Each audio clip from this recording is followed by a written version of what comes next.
À présent, nous allons voir la notion de calque éphémère.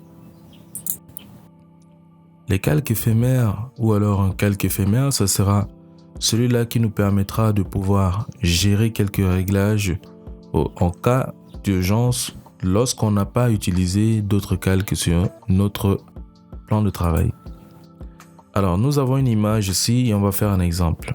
Je vais aller dans le menu Images et je vais venir ici dans Réglages. Je vais choisir par exemple d'utiliser un réglage déjà existant. Alors, en l'occurrence, je vais venir ici prendre teinte et saturation et juste là, je vais me mettre à bidouiller comme ça pour obtenir un résultat. Je vais faire n'importe quoi. Voilà, je vais faire quelque chose comme ça. Et voilà, je vais dire OK. Alors, il me semblerait que là, j'ai dû certainement bidouiller quelque chose, mais j'ai fait une petite erreur et j'aimerais pas mal modifier, voilà, au niveau des calques.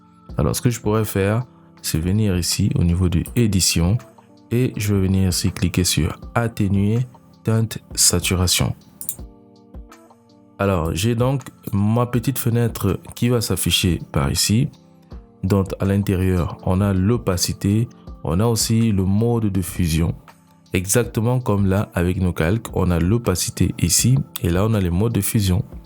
Donc, je vais pouvoir réduire, par exemple, l'opacité de mon calque ou alors de l'effet que j'ai appliqué tout à l'heure sur mon image.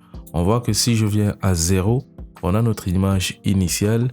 Alors, si je reviens vers ici, on a notre effet du calque des réglages de tout à l'heure. Et voilà, je vais juste réduire comme ça et obtenir un résultat beaucoup plus intéressant. Je pourrais aussi venir modifier sur les modes de fusion. Voilà, et je vais obtenir quelque chose comme ça. Voilà, je peux modifier. Et voilà, j'ai un résultat assez appréciable.